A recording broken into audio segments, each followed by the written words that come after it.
सैनी है। Yes sir, yes sir. ठीक है, आपसे बात हुई थी लास्ट टाइम भी, है ना? जी जी सर। ठीक है। राजकोषीय घाटा वह आर्थिक स्थिति होती है जो किसी सरकार के कुल खर्च और कुल आय के बीच का अंतर है। ये करेक्ट है। जब सरकार का खर्च उसकी आय से अधिक होता है तो इसे राजकोषीय घाटा कहते हैं। मैडम ये बताओ, आपने यहाँ भी यही बताया, करेक्ट? Yes sir. यहाँ भी यही बताया, करेक्ट? तो दो दो बार बताने का क्या लॉजिक है सेम चीज को? बताओ। सर तो काटूं कौन सा सर? तो आपकी वॉइस सर क्लियर तो नहीं है। Yes sir.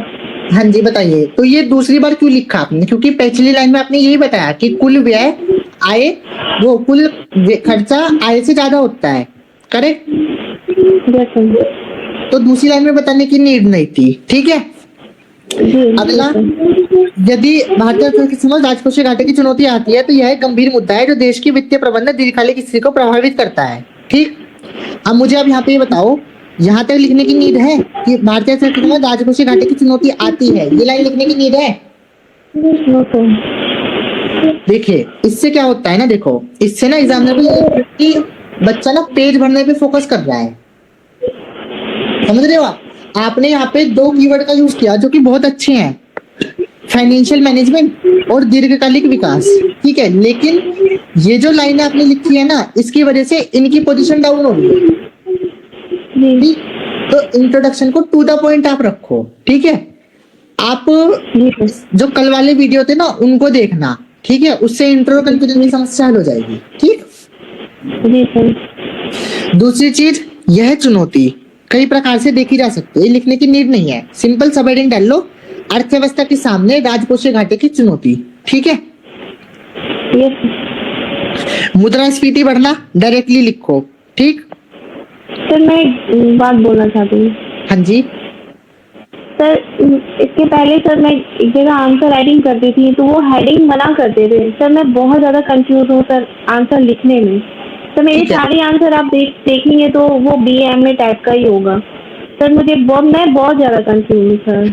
अच्छा ठीक है, चलो आप रुको, मैं एक बार ना आपकी कॉपी रीड करता हूँ, फिर आप अपने क्वेश्चन पूछना, ठीक है? ऐसे कर लेते हैं। Okay sir. Okay sir.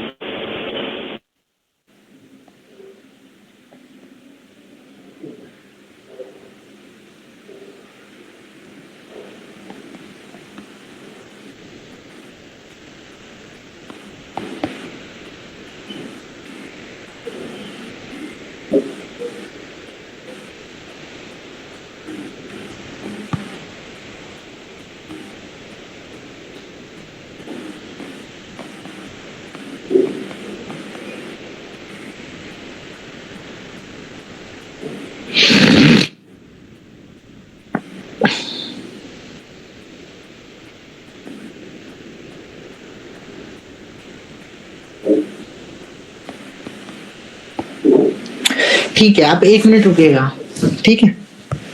मैं 1 मिनट में आया जस्ट। आप अपने क्वेश्चन तैयार रखिएगा, ठीक है?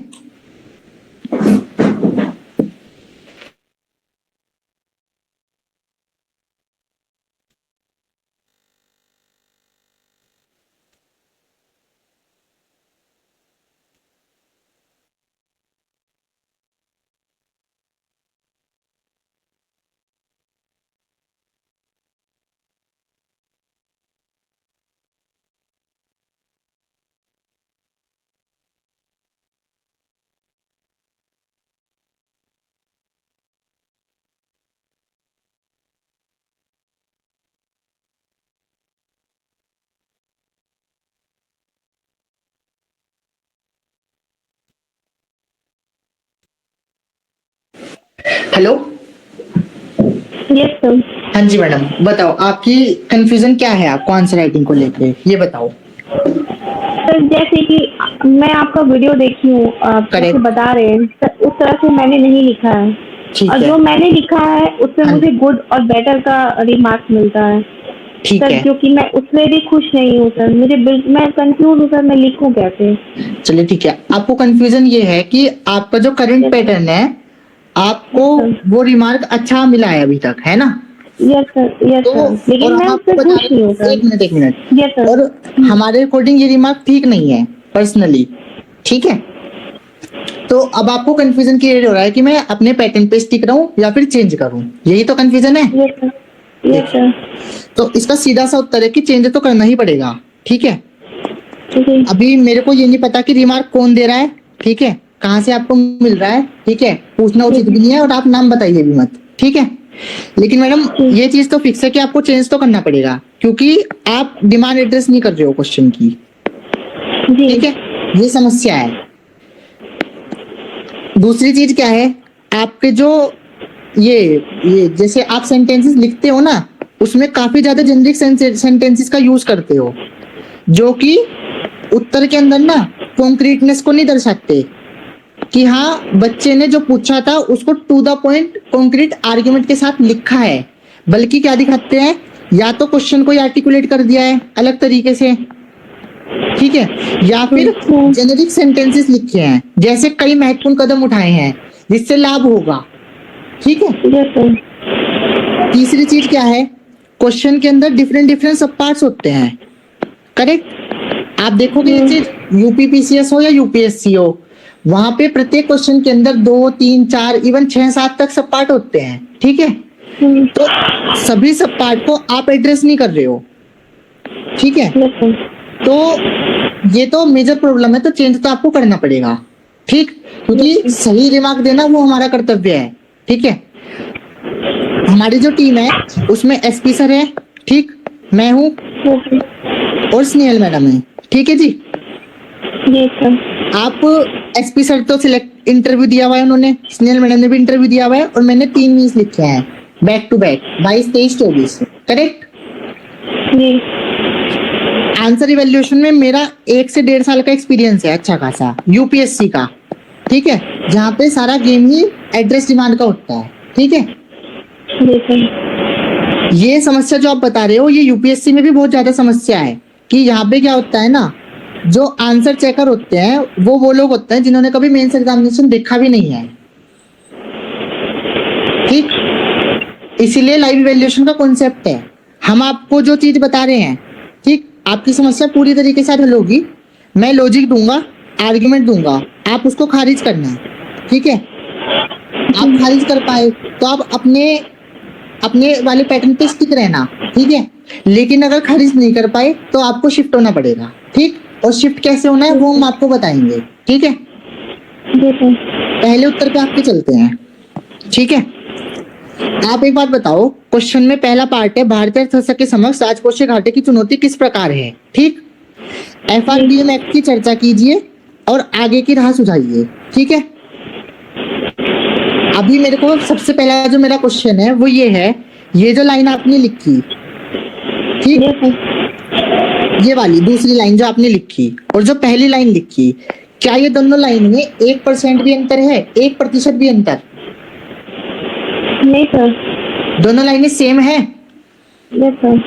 तो क्या एज एन थर्ड पार्टी अगर मैं इस उत्तर को देखूंगा तो मेरे को ये नहीं लगेगा कि बच्चे ने जो दूसरी लाइन लिखी है वो पेज भरने के लिए लिखी है, करेक्ट? Yes sir. ये बात वैलिड है? यस सर, देख रहे हैं। तो ये चीज आपको छोड़नी पड़ेगी, ये तो इस उत्तर की बात हुई, ठीक। अभी बताते हैं दूसरी जहां मैंने पढ़ी थी ये चीज। देखो, नवीकरणीय ऊर्जा, उत्तर प्रदेश में नवीकरणीय तथा ग्रीन एनर्जी हेतु कई महत्वपूर्ण कदम उठाए जा रहे हैं जो न केवल विकास की गति प्रदान करेंगे बल्कि भारत के लक्ष्य को प्राप्त करने में मदद करेंगे, ये लिखा आपने। अब मेरे को आप ये चीज बताओ, ये है और ये है, ठीक, क्या ये दोनों चीजें क्वेश्चन में ही नहीं दी हुई है? आप उसी को तो लिख रहे हो जस्ट रिपीट करके। एज ए थर्ड पार्टी अगर मैं आपकी कॉपी को चेक कर रहा हूं तो मैं तो ये देखूंगा ना कि ये चीज तो मैंने पूछी है, कई महत्वपूर्ण कदम उठाए जा रहे हैं, कौन से कदम उठाए जा रहे हैं वही तो मैं पूछ रहा हूँ। दूसरी चीज, 2030 तक 500 गीगावाट के लक्ष्य को प्राप्त करने में भी मदद करेंगे, वो कैसे मदद करेंगे यही मैं पूछ रहा हूँ, और इंट्रोडक्शन में बच्चा वही लिख रहा है कि मदद करेंगे। ये आर्गुमेंट सब वैलिड, ये आर्गुमेंट वैलिड है कि गलत है बताओ? ये सर गलत है। ये गलत है? Yes sir. तो आप जस्टिफाई करो फिर। सर मुझे इसमें कुछ और भी ऐड करना चाहिए था। नहीं, मेरा जो आर्गुमेंट है वो गलत क्यों है ये बताओ ना आप। सर आप सही है, मतलब जो क्वेश्चन पूछा है वही मैंने इंट्रोडक्शन में डाल दिया है। तो ये चीज ठीक है ना, जो क्वेश्चन पूछा है वही आपने इंट्रोडक्शन में डाला है, ये चीज करेक्ट है।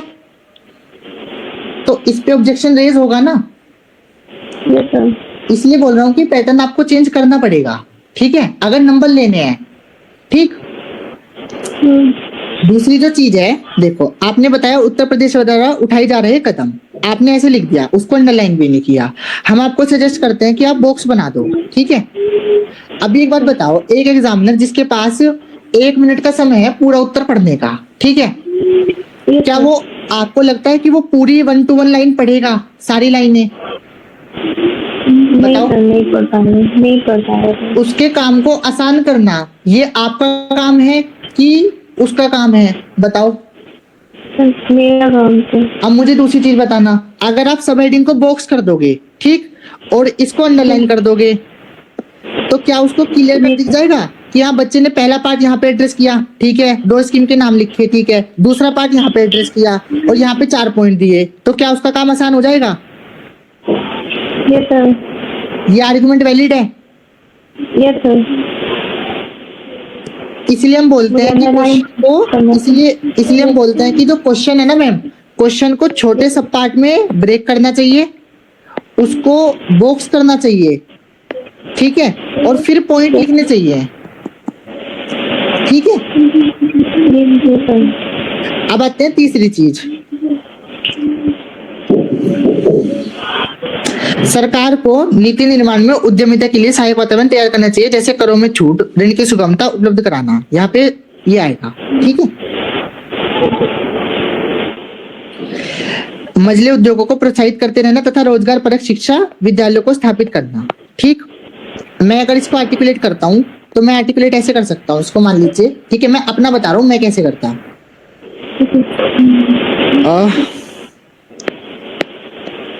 Promoting small businesses through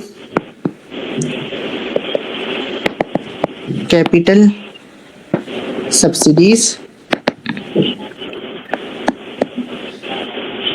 to generate local employment opportunities, ठीक। Example PM employment generation program. अब बताओ आप, ये ज्यादा बेटर है कि मैं सिंपल लिख दूं कि छोटे उद्योगों को बढ़ावा मिलना चाहिए? नहीं सर, ये गलत है। मेरा आपने लिखा नए रोजगार के सृजन हेतु मझले उद्यमों को प्रोत्साहित करते रहना, ठीक। मैंने लिखा छोटे उद्यमों को प्रोत्साहित करना थ्रू कैपिटल सब्सिडी, उनको कैपिटल देके ताकि employment generate, local employment opportunity generate हो, ठीक है। Example PM employment generation program. दोनों में कौन सा आर्गुमेंट डेप्थ दिखा रहा है, कौन सा आर्गुमेंट ज्यादा बेटर लग रहा है, बताओ आप। सर आपको ज्यादा बेटर लगता है। तो ये तो लॉजिक है ना मैडम, आप समझ रहे हैं इस बात को? आप इस लॉजिक को, आप अगर इस लॉजिक को खारिज कर दो तो आप अपने पैटर्न पे स्टिक रहो, लेकिन गलत तरीके से आपको गाइड करना वो हम मतलब हमारे लिए संभव नहीं है, किसी के लिए भी, ठीक है।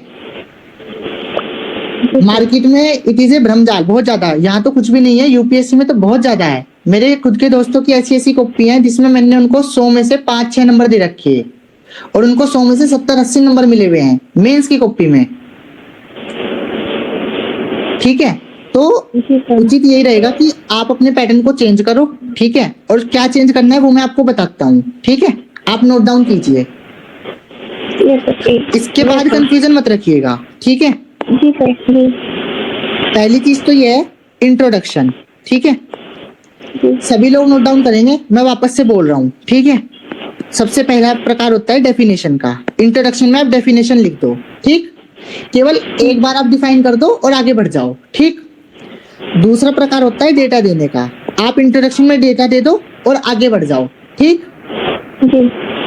फॉर एग्जाम्पल एप्लीकेशन क्या है, पहला क्वेश्चन था फिस्कल डेफिसिट का, आपने फिस्कल डेफिसिट को डिफाइन कर दिया एक लाइन में और आगे बढ़ गए, ठीक। दूसरा था फिस्कल डेफिसिट का, आप डेटा दे दो और आगे बढ़ जाओ, ठीक। तीसरा इंट्रोडक्शन होता है रिपोर्ट बेस्ड, जिसको बोलते हैं फैक्ट बेस्ड इंट्रोडक्शन। ठीक है, यहाँ पे क्या है, आप नीति आयोग को मेंशन कर दो, इकोनॉमिक सर्वे को मेंशन कर दो, चीफ इकोनॉमिक एडवाइजर को मेंशन कर दो कि एज पर नीति आयोग या as per economic survey Bharat का जो फिस्कल डेफिसिट है वो इतना ज्यादा बढ़ता जा रहा है जो चिंता का विषय है। बस एक लाइन में। ठीक, चौथा जो इंट्रोडक्शन होता है वो होता है contrast based introduction, contrast show करना। आपको वो एफडीआई वाला क्वेश्चन याद है जो हमने चेक किया था अभी पीछे हेमेंद्र की कॉपी में? Yes sir. वहां पे हमने कॉन्ट्रास्ट दिखाया था कि हाँ एफडीआई बढ़ रहा है, एमएनसी बढ़ रहे हैं, लेकिन अनएम्प्लॉयमेंट रेट बहुत ज्यादा बढ़ रहे हैं जो चिंता का विषय है। करेक्ट? इसको बोलते हैं कॉन्ट्रास्ट बेस्ड इंट्रोडक्शन। तो इन चारों में से आप किसी भी एक प्रकार का मतलब अलग अलग प्रकार के इंट्रोडक्शन अलग अलग क्वेश्चंस में आपको डालने हैं। ठीक है, दूसरा इंट्रोडक्शन में हम जी बताओ सर, हम ग्राफ या सर्कल बना के जो आपने बताया था वो हम कर सकते हैं इंट्रोडक्शन। देखो वो चीज आपको कब करनी है, जब जैसे फिस्कल डेफिसिट है, अब यहाँ पे क्या है ना, मान लो आपको फिस्कल डेफिसिट की डेफिनेशन भी आती है और आपको डेफिनेशन डाटा भी पता है, तब आप क्या करो, डेटा पता होना ये एक वैल्यू एडिशन की तरह है आपके लिए, एडेड एडवांटेज है। करेक्ट? जी सर। तो यहाँ पे आप क्या करो ना, डिफाइन कर दो एक लाइन में और डेटा के लिए आप ये दिखा दो ग्राफ, तो ये एडेड एडवांटेज बन जाएगा। ठीक है, कंक्लूजन में क्या कर सकते हैं, पहला जो टाइप है वो होता है कीवर्ड कोट करना कंक्लूजन के अंदर। जैसे मैंने बताया macro economic stability, Uttar Pradesh as सर्वोत्तम प्रदेश, UP as growth engine of India. ठीक है, जी सर। दूसरा होता है कमेटी बेस्ड, आप कमेटी का नाम कोट कर दो, जैसे फिस्कल डेफिसिट वाला क्वेश्चन था वहां पे एक लाइन में आप कोट कर दो कि इंप्लीमेंटिंग एनकेसिंग committee recommendation becomes the ideal way forward to attain macro economic stability. ठीक है, तीसरा होता है गवर्नमेंट का जो मेजर गोल है, मेजर गोल या फिर भारत सरकार का जो विजन है कि उत्तर प्रदेश की अर्थव्यवस्था को $1 ट्रिलियन तक लेके जाना, भारत की अर्थव्यवस्था को $5 ट्रिलियन तक लेके जाना, भारत को विकसित राष्ट्र बनाना, ये विजन है भारत सरकार का। आप इसको कोट कर दो कंक्लूजन के अंदर। ठीक है, और चौथा जो कंक्लूजन का टाइप होता है वो होता है वे फॉरवर्ड बेस्ड कंक्लूजन। आप क्या करो, वे फॉरवर्ड के पॉइंट को कंक्लूजन में मर्ज कर दो, जैसे उद्यमों को बढ़ाना, कैपिटल सब्सिडी प्रोवाइड कराना तथा लोकल रोजगार के अवसरों को पैदा करना, यह एक उचित समाधान हो सकता है। ऐसे भी आप कंक्लूड कर सकते हो। ठीक है, ये 4 तरह के इंट्रोडक्शन हो सकते हैं, ये 2 चीज पे आपको काम करना ही पड़ेगा। ठीक, तीसरा जो मेजर चेंज है आपके में वो रहेगा स्ट्रक्चरिंग को लेके। आप क्या करोगे, आपने इंट्रोडक्शन लिखा, ये मैं आपको बता रहा हूँ स्ट्रक्चरिंग लेवल पे। ठीक, स्ट्रक्चरिंग लेवल पे आप क्या करो, आपने इंट्रो लिखा, ठीक, उसके तुरंत बाद आप पहला सब पार्ट बनाओगे। ठीक, high fiscal deficit as a cause of concern. ठीक है, और उसको बॉक्स करोगे। ठीक, और उसके बाद फिर आप इसके अंदर पॉइंट्स लिखोगे, 1 2 3। पॉइंट कैसे लिखोगे, आप लिखोगे पॉइंट प्लस एग्जाम्पल या फिर डेटा। ठीक, आपका पॉइंट प्लस डेटा, जैसे हमने हेमेंद्र को बताया था ना, भूमि की व्यापक उपलब्धता एग्जाम्पल बुंदेलखंड एरिया, इस फॉर्मेट में लिखना है पॉइंट। ठीक, फिर जब ये खत्म हो जाए, मान लो इसमें आपको 3 पॉइंट याद है, आपने 3 लिख दिए, फिर आप दूसरा सब पार्ट बनाओगे। ठीक, उसके अंदर 3 पॉइंट लिखोगे। ठीक, फिर आप कंक्लूड करोगे, कंक्लूजन का हेडिंग नहीं डालोगे, सिंपली कंक्लूड कर दोगे। ठीक है, ये फॉर्मेट चलेगा स्ट्रक्चरिंग को लेके। यहाँ पे क्या करना है, जो सब हेडिंग है, सब हेडिंग हमेशा जो क्वेश्चन के वर्ड हैं आपको as it is copy paste करके लिख देने हैं, अपना कुछ दिमाग नहीं लगाना किसी को भी। ठीक है, क्वेश्चन के अंदर जो भी वर्ड है वो एज इट इज पेस्ट कर देने हैं सब हेडिंग के अंदर। ठीक, अब क्लियर है आपको सारी चीजें? यस सर, मैं क्लियर हो गया। हाँ, आप इसको फॉलो करो। ठीक है, क्योंकि लिटरली आप जहां से भी कॉपी चेक करा रहे हो या कहीं से भी आप चेक कराओ, ठीक है, अगर इन उत्तरों पे वो आपको गुड वेरी गुड का रिमार्क दे रहे हैं, तो आप असल एग्जाम में तो इसको लिख के नहीं मार्क आ पाएंगे, मतलब बिल्कुल भी नहीं आएंगे सही में। ठीक है, ठीक है सर। तो आप इसको चेंज करो और कंक्रीटनेस की तरफ जाओ। ठीक है, ठीक है सर, मैं क्या आपको अपने क्वेश्चन लिख कर फिर से आपको सबमिट कर सकती हूँ? नेक्स्ट टेस्ट होगा ना अपना, आप उसमें ये चेंज लाना। ठीक है, ओके ओके सर। हाँ, और कोई डाउट है आपको, और कोई कंफ्यूजन है? नहीं सर। इस स्ट्रेटेजी को आप चेंज करो, आपको लिटरली असल एग्जाम में बेनिफिट होगा। ठीक है, ये तरीका छोड़ दो। ठीक ठीक है।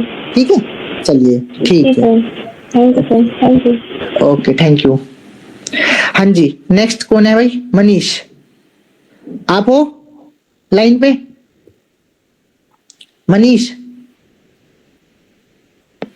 नहीं सर, ये मनीषा जायसवाल था, मनीष नहीं था सर। अच्छा, रुको फिर। रश्मि है अब? राज बहादुर, आनंद यादव, मधुसूदन की तो हो गई। रुको मैं निकालता हूँ कॉपी। और मनीष नाम से होगी सर लिस्ट में, मनीष था सर। वैष्णवी की तो हो गई थी शायद कल कॉपी चेक।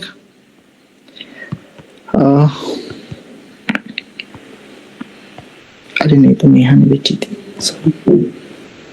हाँ, कौन सी है यार बताना? ये है ना? Manish Sharma. Yes sir, yes sir, यही है ना? अभी यस खुलेगा, सर। यही वाली तो है। जी सर। चलो ठीक है। बजट के नाम से होगी। हाँ ठीक ठीक ठीक, करेंगे वन बाय वन। ठीक है, हाँ जी, कहाँ है मनीष? हाँ ये रही। आप शुरू से हो सेशन में? सर मैं अभी ड्यूटी से आया हूँ सर, जस्ट आया था 15 मिनट पहले सर। No issue. तो मनीष जी एक बात बताओ, संविधान के अनुच्छेद 112 के तहत बजट प्रस्तुत के अनुसार भारत सरकार का ये है, ऐसे ऐसे आपने लिखा। ठीक है जी सर। पहली चीज तो मेरा ऑब्जेक्शन है, आर्टिकल 112 यूज करने का यहाँ पे क्या पर्पस है? ठीक, जबकि ऑलरेडी आपके पास डेटा है जिससे आप शुरू कर सकते हो। ठीक, दूसरी चीज क्या है, अनुच्छेद 112 के अंदर ये तो कहीं भी नहीं लिखा कि 4.9% तक लक्ष्य होना चाहिए। बताओ, अनुच्छेद 112 में क्या लिखा है कि भारत सरकार प्रत्येक ईयर एक बजट प्रस्तुत करेगी। जस्ट इतना ही तो मेंशन है, इससे ज्यादा थोड़ी कुछ लिखा है। वहां पे ना तो बजट में फिस्कल डेफिसिट वर्ड का मेंशन है कि भाई बजट के अंदर घाटा नहीं होना चाहिए, फिस्कल डेफिसिट नहीं होना चाहिए, तो टारगेट तो बहुत दूर की बात है। हाँ तो मैंने अनुच्छेद 112 के तहत प्रस्तुत बजट के लिए लिखा। बिल्कुल बिल्कुल, वो मैं समझ गया कि आपने ये बजट के लिए लिखा। ठीक है, लेकिन इसकी जो सेंटेंस की क्रक्स जा रही है ना समझने में, वो ये जा रही है, संविधान के अनुच्छेद 112 के तहत बजट लिखा हुआ है और उस बजट में राजकोषीय घाटे को 4.9% सीमित करने का लक्ष्य रखा है। ठीक है, तो यहाँ पे इसका लिखने का कोई तात्पर्य नहीं है। ठीक है, आप डायरेक्टली डेटा से स्टार्ट कर दो। ठीक है जी सर। अब रही बात एनकेसिंग कमेटी की, इसको आप यूज करो कंक्लूजन के अंदर या फिर वे फॉरवर्ड के अंदर जो कि पूछा गया है। ठीक है जी सर। राजकोषीय घाटा एक चुनौती, यहाँ पे ये आएगा, है ना? ग्रामेटिकल एरर है ये। राजकोषीय घाटा एक चुनौती, कैसी चुनौती है? या फिर कोमा आएगा।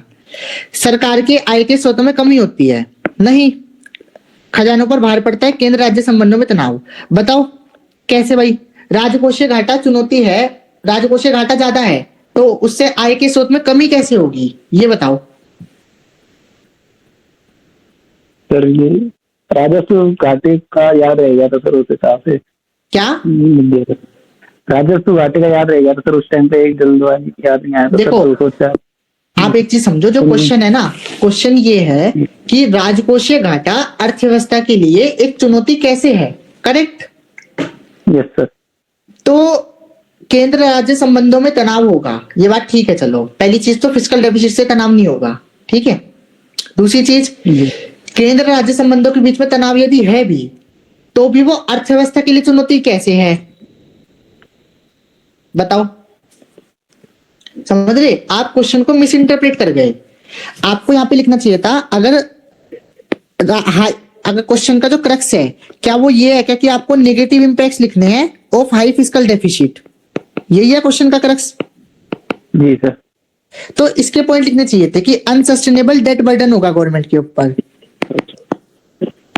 ठीक है, जिसकी वजह से सरकार अदर जो सेक्टर्स है, सोशल सेक्टर है, वहां पे खर्चा नहीं कर पाएगी। दूसरा, सरकार के ऊपर इंटरेस्ट पेमेंट का दबाव बहुत ज्यादा बढ़ेगा, ठीक। तीसरा, इन्फ्लेशन इकोनॉमी के अंदर आएगा। चौथा, इंटरजनरेशनल इनइक्विटी क्रिएट होगी बहुत ज्यादा। बताओ, ये पॉइंट्स वैलिड है? बिल्कुल सर। इससे पता लग रहा है कि हाँ, अगर हाई फिस्कल डेफिसिट होगा तो वो अर्थव्यवस्था के लिए चुनौती कैसे है, करेक्ट। राजकोषीय घाटे के कारण, क्या पूछा है क्वेश्चन में राजकोषीय घाटे के कारण? अगर नहीं पूछा तो नहीं लिखो, क्योंकि 8 मार्क का क्वेश्चन है और उसके अंदर 2-3 चीजें ऑलरेडी पूछी भी हैं, ठीक है। राजकोषीय घाटे को कम करने के लिए कदम नहीं लिखना है, आपको लिखना है आगे की राह। जो सब हेडिंग में यूज किया गया है वही आपको यूज करना है, ठीक है। जी सर। पूंजीगत व्यय में वृद्धि करना, ठीक है। एफआरबीएम अधिनियम को लागू करना, भाई ये लागू है ऑलरेडी, ये लागू है ऑलरेडी। दूसरी चीज, राजस्व व्यय में कमी करना, ठीक है चलो, लेकिन बताओ कैसे कमी, कहां पे करूं कमी, बताओ। ये तो वेग है, या तो तुम कॉन्क्रीटली बताओ। मिनिस्टर तो यही पूछेगा ना, आप बोल रहे कि सर आप अपना रेवेन्यू एक्सपेंडिचर कम कर दो, फिस्कल डेफिसिट कंट्रोल में आ जाएगा। वो ये भी तो पूछेगा ना, कौन से खर्चे को कम करूं, बताओ मेरे को। मैं पेंशन देना बंद कर दूं, सैलरी देना बंद कर दूं, आप बताओ। इससे ऑफिसर लाइक क्वालिटी कहां झलक रही, ठीक है। तो आपको करना क्या है, देखो। जी सर। देखो, करने के लिए क्या करना है ना, आगे की आपने यहाँ पे सजेस्ट करी है, मैं बता रहा हूँ, ठीक है। पहली चीज तो क्या है ना, आपको जो सब पार्ट्स हैं, ऑर्गेनाइजेशन ऑफ कंटेंट कैसे करना है। क्वेश्चन के अंदर जिस फ्लो में सब पार्ट दिए गए हैं, ठीक है, आपको उसी फ्लो में लिखने हैं। पहला सब पार्ट था कि fiscal deficit how it is a challenge, यही था। जी सर। इसको बॉक्स करके आप इसके अंदर 4 पॉइंट लिख दो जो सजेस्ट किए हैं, ठीक है। दूसरा सब पार्ट बनाओ आप एफआरबीएम एक्ट, क्योंकि वही पूछा था, ठीक है। Yes sir. इसका डायग्राम बना दो चाहो तो, और चाहो तो इसके अंदर पॉइंट लिख दो 2-3 ब्रीफली, ठीक। तीसरा सब पार्ट आप बनाओ वे फॉरवर्ड, आगे की राह, ठीक है। तीनों में से अगर एक चीज देखोगे तुम, तो एफआरबीएम एक्ट, यहां से आप कुछ ये नहीं दिखा सकते कि सर मेरे को क्या क्या पता है, क्योंकि यहाँ पे जो फिक्स है वो चीजें आप दिखाओगे एग्जामिनर को, करेक्ट। हाई फिस्कल डेफिसिट के चैलेंज क्या होंगे, यहाँ पे भी आप डिफरेंशिएट नहीं कर सकते अपने उत्तर को दूसरों के मुकाबले, क्योंकि आपने इन्फ्लेशन लिखा तो दूसरे ने भी इन्फ्लेशन लिखा होगा, क्योंकि ये कॉमन चैलेंज होते हैं। ऐसा तो नहीं है ना कि तुम्हारे लिए अलग होगा चैलेंज, कि मेरे लिए अलग होगा और किसी के लिए अलग होगा, ऐसा तो नहीं है। डिफरेंशिएशन जो होगा वो होगा सजेशंस में, यहाँ पे पता चलेगा कौन बच्चा ऑफिसर है और कौन बच्चा नहीं है ऑफिसर, करेक्ट। यहाँ पे आप कॉन्क्रीट पॉइंट सजेस्ट करो कि सर सब्सिडी रैशनलाइज कीजिए, subsidy rationalisation to control revenue expenditures, ठीक है। जी सर। और यहाँ पे एग्जांपल दो कि फ्री बीज को कंट्रोल करो आप, या फिर फार्म लोन जो वेवर होता है उसको आप कंट्रोल करो, ठीक। दूसरा सजेशन आप दो कि increasing capital expenditure to create revenue generating assets, ठीक है, सो दैट मोर इनकम, नहीं सो दैट नहीं, टू डाइवर्सिफाई इनकम सोर्सेस। बताओ, अब बताओ यहां पे डिफरेंशिएट हो जाएगा नहीं हो जाएगा कि कौन ऑफिसर लाइक सजेशन दे पाएगा मंत्री को और कौन नहीं दे पाएगा, समझ रहे हैं आप? जी सर। इसलिए ये सभी लोगों के लिए है, वे फॉरवर्ड के जो पॉइंट हैं वो कॉन्क्रीट पॉइंट होने चाहिए आप लोगों के पास, ठीक है। Yes sir. उसमें झलकना चाहिए कि हाँ बच्चा ऑफिसर है, ठीक। कंक्लूजन आपने नोट डाउन किए थे जो बताए थे जस्ट पहले, आपने अभी सेशन ज्वाइन किया है क्या? Yes sir. अच्छा, तो ठीक है, इस सेशन को देखना वापस से, ठीक है। मैं वापस देखूंगा सर, वापस देखूंगा। हाँ, दूसरा ई वेस्ट को कम करने, ठीक है। एक कचरा ही पुनर् ये हो पाता है। हाँ जी बोलो, अनम्यूट करके बोलो। हाँ सर, हेलो। हाँ जी सर बोलो मेरा एक क्वेश्चन है सर, थोड़ा शोर आ रहा होगा सर, यहाँ स्कूल में हूँ मैं। बोलो बोलो।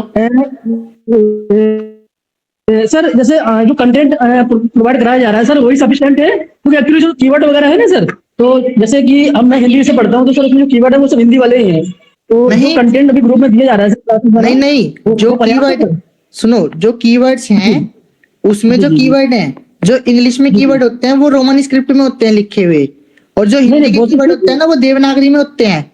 कीवर्ड इंग्लिश के ओके ही ओके। है। जी जी जी। नहीं सर, मैं ये कह रहा हूँ जो ग्रुप में जो हमारा जो मटेरियल दिया जा रहा है हाँ, वही सफिशिएंट है सर, या कोई और भी इधर उधर में ट्राई करना चाहिए क्या? मैं वो बताऊंगा, मीटिंग के एंड में बताऊंगा, ठीक है। ये ओके आप सर, एक काम ठीक करो, है सर, कमेंट में लिख के छोड़ दो, ओके ओके, मैसेज में लिख के छोड़ दो, ठीक है, कि अलग से क्या ठीक, करना है, वो चीज बताऊंगा मैं, ठीक है सर। ठीक है। देखो मनीष जी, यहाँ पे आपने लिखा 70% असंगठित क्षेत्र और 1/3 कचरा ही ये हो पाता है, रिसाइकिल हो पाता है, ठीक है।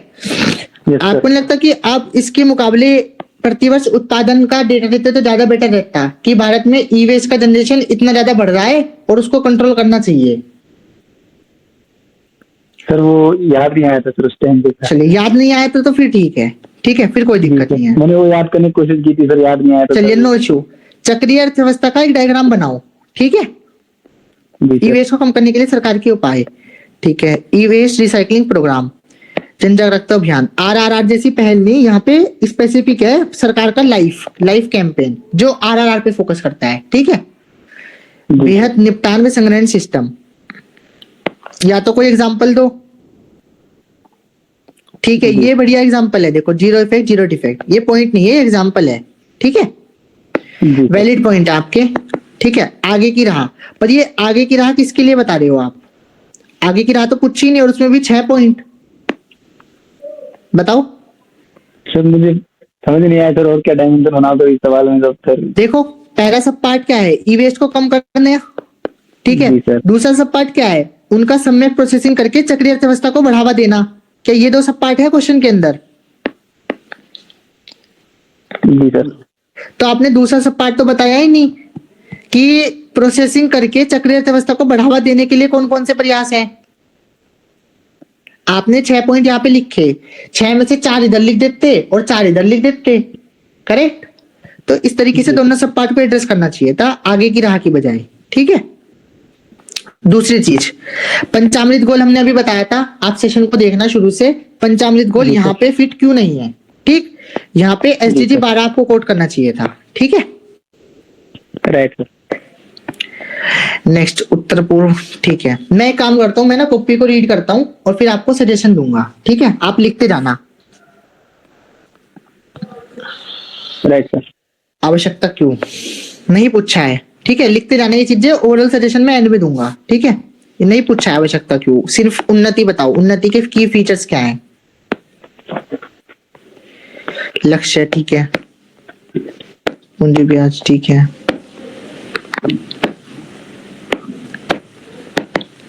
कंक्लूजन पे वर्क करना पड़ेगा, ये नहीं चलेगा। आपको लिखना पड़ेगा कि इनकी मेन स्ट्रीमिंग करेंगे, इनको भारतीयता की भावना में लेके आएंगे, नॉर्थ ईस्ट के साथ जो समस्या है ना उसको हल करेगी कोई भी स्कीम, ठीक है।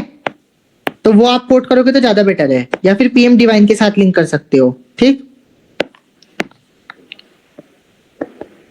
ठीक है, ये प्रेजेंटेशन बढ़िया है, गुड प्रेजेंटेशन है ये।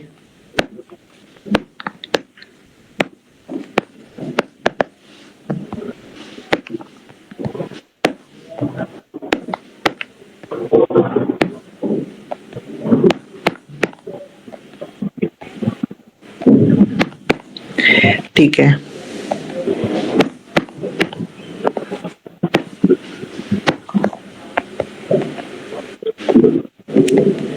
आप वीडियो को दोबारा सुनोगे ना तो ये क्वेश्चन देखना, Yes, sir. छठा क्वेश्चन, इसका मैंने पूरा स्ट्रक्चर बताया है, इंट्रो बताया है, लिखना क्या था वो भी बताया है, ठीक है।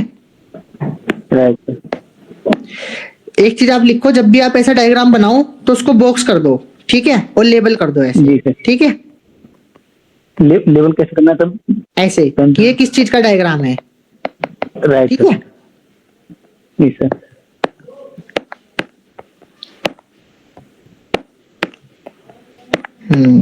ठीक है।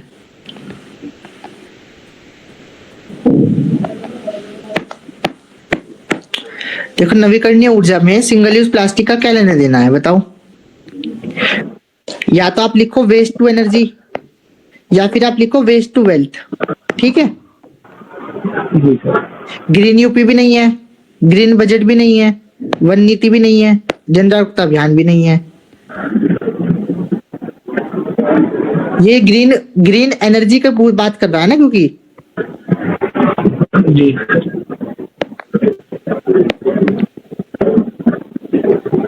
हरित आवरण यहाँ पे वैलिड नहीं है।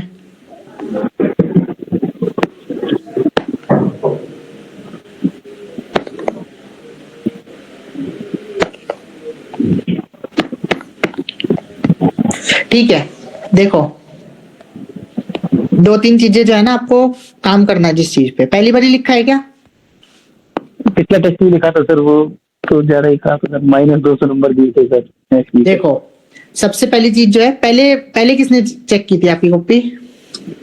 एचपी से नहीं की थी सर। अच्छा, सर ने की थी, ठीक है। Yes sir.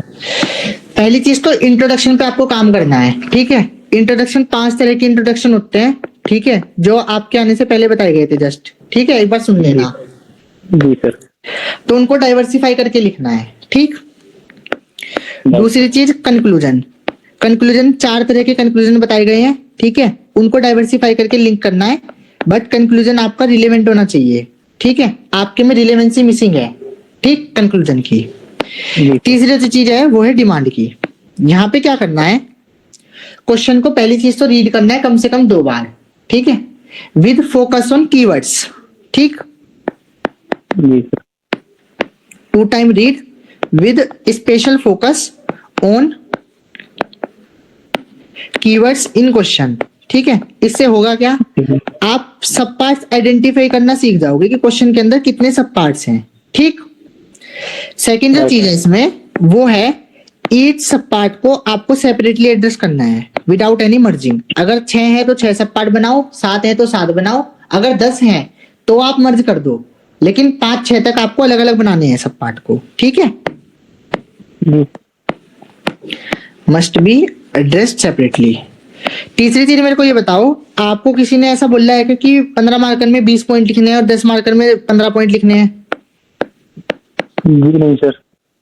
ठीक है, यहाँ पे आप नोट डाउन करो, नंबर ऑफ पॉइंट्स को आपको ऑप्टिमाइज करना है, मतलब इनको रैशनल करना है। जैसे instead of writing n number of points, n number of any points, कुछ भी पॉइंट्स लिखने की बजाय 10 पॉइंट में कुछ भी पॉइंट लिखने की बजाय just right 5 points but catered to demand of question what is asked, ठीक। जी सर। अगर ग्रीन एनर्जी की बात हो रही है तो आपको ग्रीन एनर्जी के ही पॉइंट लिखने हैं, वहां पे एफोरेस्टेशन नहीं जाएगा, ग्रीन यूपी क्लीन यूपी नहीं जाएगा, ठीक है। जी सर। 5वीं जो चीज है प्रेजेंटेशन को लेके, सबसे पहली चीज क्या है, थोड़ा सा आप काम करो अलाइनमेंट पे, ठीक है, वो स्ट्रेट रहनी चाहिए, आपके सेंटेंसेस की स्ट्रेट रहनी चाहिए ऐसे, ठीक है। Yes sir. दूसरी चीज है डायग्राम जो आप ऐड कर रहे हो उनको बॉक्स के अंदर बनाओ और साइड में ऐसे बनाओ, ठीक है, और उनको सीधा बनाओ, ऐसे ऐसे ऐसे मत बनाओ, ठीक। जी सर।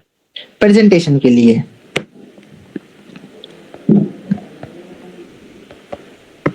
हाँ, अगली जो चीज है, जो मेजर चीज है, आपको कोई भी मैकेनिकल पैटर्न फॉलो नहीं करना है उत्तर के अंदर कि पॉजिटिव, नेगेटिव और वे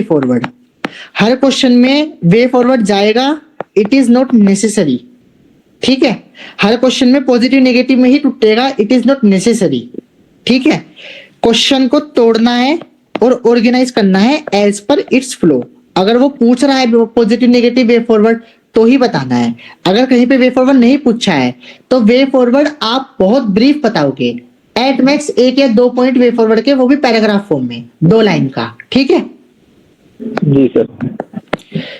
इससे क्या होता है, ऐसा लगता है कि बच्चे को किसी ने सिखा पढ़ा के भेजा है कि क्वेश्चन को पॉजिटिव नेगेटिव वे फॉरवर्ड में तोड़ना है और वो हर क्वेश्चन को इसी में तोड़ना है। ठीक है, राइट। इस चीज में आप ध्यान रखो। देखो आगे की राह आपने यहाँ पे लिखी, जैव विविधता के संरक्षण हेतु उपाय आपने लिखे। अब मुझे बताओ सिंगल यूज प्लास्टिक से जैव विविधता संरक्षण कैसे होगा, बताओ। बायोडायवर्सिटी टाइगर है मान लो, ठीक है, टाइगर अपने टाइगर रिजर्व में है। ठीक है, आपने बोला कि सिंगल यूज प्लास्टिक पे यूपी सरकार ने बैन लगा दिया, तो इसका मतलब आप ये कहना चाह रहे कि टाइगर एलिफेंट जो है वो प्लास्टिक को खाते थे और फिर मर जाते थे, ऐसा तो नहीं है? मैंने ये इसलिए कहा सर, जैसे प्लास्टिक की वजह से वो ग्लोबल वार्मिंग वगैरह बढ़ती है तो उसकी वजह से फिर पेड़ वेड़ को नुकसान होता है सर, जंगल। CNG, solar rooftop, clean UP, green UP, इन तीनों से बायोडायवर्सिटी कैसे प्रिजर्व होगी ये बताओ। इसी की मैं बात कर रहा था कि instead of writing 15-20 number of points you should focus on cater to the demand of question. मैं आपको इसका एग्जांपल देके बताता हूं। क्वेश्चन बोल रहा है प्रोटेक्शन ऑफ बायोडायवर्सिटी के लिए यूपी सरकार ने कौन कौन से इनिशिएटिव लिए हैं, यही क्वेश्चन है। Yes sir. मैं पहला बनाऊंगा इन सीटू कंजर्वेशन इनिशिएटिव। ठीक है, टेकन बाय यूपी गवर्नमेंट। ठीक जी सर। इसके अंदर मेरा पहला पार्ट जाएगा declaration of tiger reserves to protect keystone species in their natural habitat. Example Dudhwa tiger reserve. अब आप बताओ clean UP single use plastic ज्यादा वैलिड है कि ये ज्यादा वैलिड है? ये वाला sir. Establishment of national parks and wild life sanctuaries to protect critical wild life habitat from unnecessary human intervention। और यहां पे एग्जांपल में क्या डाल लूंगा, बताओ कौन सा नेशनल पार्क है यूपी में, वाइल्ड लाइफ सेंचुरी है? नेशनल पार्क का एग्जांपल बताओ ना, दुधवा के अलावा एक ही तो नेशनल पार्क है, वाइल्ड लाइफ सेंचुरी का बताओ। चलो अमनगढ़ ले लेते हैं। Amangarh sir. Amangarh wildlife sanctuary. ठीक, तीसरा मैं लिखूंगा protection of wetlands under Ramsar convention, promoting their wise use while protecting aquatic species। Example Sur Sarovar, ये तो यूपी गवर्नमेंट ने करा। बताओ सुर सरोवर किसने डिक्लेयर किया था? यूपी गवर्नमेंट ने किया था। यस। अमनगढ़ किसने किया था? यूपी गवर्नमेंट ने किया था। टाइगर रिजर्व का डिक्लेरेशन कौन करता है? यूपी गवर्नमेंट करती है। नहीं सर, पहले गवर्नमेंट पास भेजती है सर, फिर एनटीसीए की रिकमेंडेशन पे स्टेट गवर्नमेंट डिक्लेयर करती है टाइगर रिजर्व को। और जितने भी टाइगर रिजर्व या फिर ये चीजें होती है ना, प्रोटेक्टेड एरिया नेटवर्क, इनका जो मैनेजमेंट होता है वो चीफ वाइल्ड लाइफ वार्डन करती है, जो राज्य सरकार के अंदर आती है, ना कि नेशनल गवर्नमेंट के अंदर। ये तो पता होगा जी। अब बताओ आप, ये पॉइंट स्पेसिफिक हैं और ये तो मैंने जस्ट एक डायमेंशन के बताए इन सीटू के। सेकंड में करता हूं एक्सी2। ठीक, जी ये सर। रियल टाइम में लिखा जा रहा है आपके सामने, ठीक है। पहला, promoting captive breeding programs to protect me to ठीक है slow to protect species that are at extinction, जो स्पीशीज एक्सटिंक्ट होने वाली हैं। एग्जाम्पल ये घड़ियाल कैप्टिव ब्रीडिंग सेंटर लखनऊ, ठीक। दूसरा, establishment of zoos to protect and promote ecotourism activities. Lucknow में जू है? लखनऊ में तो है लखनऊ का पता नहीं। तो कहां पे है यूपी में जू? कानपुर में? या जू है ही नहीं यूपी में कहीं भी? कानपुर में है सर। कानपुर में है ना? जी जी। अब आप लोग लखनऊ बताओ। में भी है सर। क्या लखनऊ में भी है ना? लखनऊ जी सर, वाजिद अली साहब। हाँ है लखनऊ में भी, ठीक। अब बताओ कि क्या ज्यादा वैलिड है, आप बताओ। जनजागरूकता अभियान, एक पेड़ मां के नाम, निजी क्षेत्र को आकर्षित करना, ईपीआर, लाइफ स्टाइल, ये वैलिड है या फिर ये पॉइंट डायरेक्टली हिट कर रहे हैं कि हाँ बायोडाइवर्सिटी प्रिजर्व करने के लिए यूपी सरकार क्या क्या कर रही है? बताओ कौन सी चीज ज्यादा वैलिड है और आपने जो लिखा है सर वो, कौन सी चीज डिमांड को एड्रेस कर रही है, ये बताओ। जो आपने लिखा है सर वो वाला सर। करेक्ट, इसमें तो कुछ भी अलग नहीं है। जी सर। ये तो रियल टाइम में आपके सामने मैंने पॉइंट जनरेट कर रहे हैं, ठीक। जी सर। और मेरे को 1 घंटे पहले ही मैडम का फोन आया था कि सर आपको 17 कॉपियां चेक करनी पड़ेंगी, ठीक है। तो ऐसा भी नहीं है कि मैं रट के बैठा था, ठीक है। जी।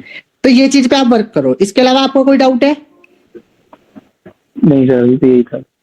ठीक है, नेक्स्ट कौन है? चीज तो वही है, क्वेश्चन की डिमांड को एड्रेस करना। आप क्वेश्चन को 2 बार रीड करोगे, ठीक है, जी sir. With special focus on keyword, जो पहले उनको बताया था, ठीक है। जी सर।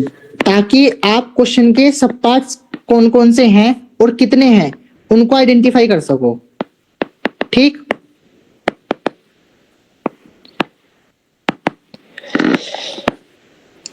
अलग अलग सब पार्ट्स को अलग अलग एड्रेस करना ये आपकी जिम्मेदारी है, ठीक है। जैसे लास्ट क्वेश्चन में आपने मिस कर दिया फीजिबिलिटी कि कितना फीजेबल है 15% के लेक्चर तक पहुंचना, वो आपने लिखा ही नहीं, ठीक है। दूसरी चीज डिमांड से रिलेटेड ही है, organisation of content, organisation and structuring. Question को मल्टीपल कैटेगरीज में तोड़ना, ठीक है। जी सर। ठीक, जैसे कंजर्वेशन को इन सीटू एक्सीटू में तोड़ सकते हो, ठीक है। ठीक है। इस चीज पे वर्क करना है, ठीक। दूसरे पार्ट पे रखते हैं, कंक्लूजन। आप रिलेवेंट एसडीजी कोट करो, ठीक है। दूसरी चीज, हर क्वेश्चन के अंदर एसडीजी कोट नहीं करना है, डाइवर्सिफाई करो कंक्लूजन को, ठीक है। कहीं पे एसडीजी कोट करो, कहीं पे कीवर्ड कोट करो, कहीं पे कमेटी कोट करो, ठीक है। ये चीज करो, डाइवर्सिफाई करो। तीसरा, इसकी लेंथ को छोटा करो, 2 द पॉइंट लिखो 2 से 3 लाइन में बस, ठीक है। ठीक है। तीसरी चीज आती है इंट्रोडक्शन की। मेजोरिटी आपकी इंट्रोडक्शन ठीक है, लेकिन थोड़ा सा डाइवर्सिफाई करने की नीड है उसको, ठीक है। डेटा, डेफिनेशन, ठीक है, इन सब चीजों का यूज करो जो 5-6 तरीके लिखाए गए हैं, ठीक। ठीक है। आपका जो पॉइंट है उसकी लेंथ को लिमिट करो या फिर उसको छोटे सब पॉइंट्स में तोड़ो, ठीक है। छोटे छोटे पॉइंट्स में तोड़ो with focus on depth, depth जैसे आपने पॉइंट लिखा रोजगार के अवसर पैदा करना, ठीक है, या रोजगार के अवसर पैदा होंगे, ये पॉइंट है आपका। जी सर। अभी ये पॉइंट जो है आपका, ये रिफाइनरी के अंदर था कि मुजफ्फरनगर में वाइनरी स्टेब्लिश हुई है तो उससे रोजगार के अवसर पैदा होंगे, लेकिन आप ये लिखो ना कैसे पैदा होंगे। इससे सेल्फ एम्प्लॉयमेंट अपॉर्चुनिटीज मिलेगी रूरल यूथ को, ताकि वो स्मॉल स्केल प्रोसेसिंग प्लांट्स लगा सकें, ठीक। या फिर आप लिखो प्रोसेसिंग इंडस्ट्री में सेमी स्किल्ड वर्कर्स को एम्प्लॉयमेंट मिलेगा, करेक्ट। दूसरा आपका था किसानों की आय बढ़ेगी। हाँ सर, ये डेप्थ से रिगार्डिंग एक क्वेश्चन था सर। हाँ बोलो। सर जैसे पॉइंट की डेप्थ बताने के लिए डाटा ही देना होता है, या सर जैसे आपने अभी ये जो बताया स्किल बढ़ेगा, ये वही बता रहा हूँ ना, बता रहा हूँ। अच्छा सर। कर रहा हूँ। हाँ सर। देखो जो पॉइंट की डेप्थ होती है ना, डेप्थ कैसे आती है, आप लोग थ्रू पे फोकस करो, थ्रू और वाया, पॉइंट सोचते टाइम। जैसे आपने बोला किसानों की आय बढ़ेगी, ठीक है। अब इसको सोचने के दो तरीके हो सकते हैं। Income, it will increase farmers income leading to better living standard, ये तो हो गया फॉरवर्ड लिंकेज कि आपने बताया कि इससे क्या होगा, ठीक है। मैं बोल रहा हूं आप बैकवर्ड सोचो, इंक्रीजिंग फार्मर इनकम थ्रू, कैसे, तब आपके माइंड में डेप्थ आएगी, ठीक है। अब वो उस पे जो भी चीज क्लिक हो जाए कि डेटा क्लिक हुआ तो आप डेटा से जस्टिफाई कर दो, आपको एक्सप्लेनेशन क्लिक हुई कि हाँ ऐसे होगा तो आप वो लिख दो, आपको कोई एग्जांपल याद आ रहा है तो आप वो लिख दो, ठीक है। तो सर ये जरूरी नहीं है कि ये बताना कि सर इनकम कितने, मतलब कितने परसेंट इंक्रीज हो गई, अगर हमने एक्सप्लेन कर दिया है तो। मेजर सभी पॉइंट्स के साथ बताना जरूरी नहीं है, आप Okay, 2-3 पॉइंट पे डेटा लिख दो बस, इससे ज्यादा डेटा की रिक्वायरमेंट कहीं नहीं है, ठीक है सर। ठीक है। मैक्सिमम टू मैक्सिमम 2 से 3 जगह पे डेटा डाल दो, उतने में ही काम हो जाएगा। एग्जांपल्स डाल दो आप अलग पॉइंट्स में, ठीक है। ये समझ में आया डेप्थ कैसे करनी है। ठीक है सर। थ्रू पे फोकस करो, income of farmer increase through, ठीक, ऐसे फोकस करो। सर जैसे सर एक और चीज थी, जैसे increase in non tax revenue है, अगर मैंने लिख दिया सर डिसइन्वेस्टमेंट एसेट मोनेटाइजेशन, तो मुझे ये भी बताना जरूर होगा क्या कि सर डिसइन्वेस्टमेंट कितना हुआ या एसेट मोनेटाइजेशन से कितना % फायदा हुआ, ये नीड नहीं रहेगी। Okay sir. देखो आपने लिखा नॉन टैक्स रेवेन्यूज इंक्रीज करने के लिए सर थ्रू डिसइन्वेस्टमेंट, यही तो आपका आर्ग्यूमेंट। हाँ सर, और एसेट मोनेटाइजेशन, ठीक है, एक मिनट सर। सेकंड है channelisation of revenues through asset monetisation, ठीक है सर, यही है sir. Asset monetisation of wasted unutilised. अब चूंकि ये इकोनॉमी का आंसर है इसलिए मैं यहां पे लिखूंगा brown field assets. Okay sir. अब आते हैं आपकी बात पे, जस्टिफिकेशन पे। एग्जाम्पल नेशनल, नहीं वो क्या है, अभी आई थी ना पीएसयू की पॉलिसी आई थी ना, स्ट्रेटेजिक और नॉन स्ट्रेटेजिक में तोड़ दिया था जिनको, यस सर। तो वो पॉलिसी का नाम कोट कर दो यहाँ पे एग्जाम्पल, या फिर क्लोजिंग ऑफ HMT वो कंपनी जो भी रिसेंटली गवर्नमेंट ने डिसइन्वेस्टमेंट किया है, ठीक है, वो एग्जांपल डाल दो। अब यहाँ पे देखो क्या हुआ, आपने थ्रू भी बताया कि नॉन टैक्स रेवेन्यू कैसे डिसइन्वेस्टमेंट के थ्रू, और एग्जांपल से जस्टिफाई कर दिया। अगर आप ऐसा कर पा रहे हो जिसमें हाउ, व्हाई और जस्टिफिकेशन तीनों चीज है, तो इट मीन्स कि आपका आंसर परफेक्ट है, ठीक है। आपको कोई डाउट है? नहीं सर। क्लियर है चीजें?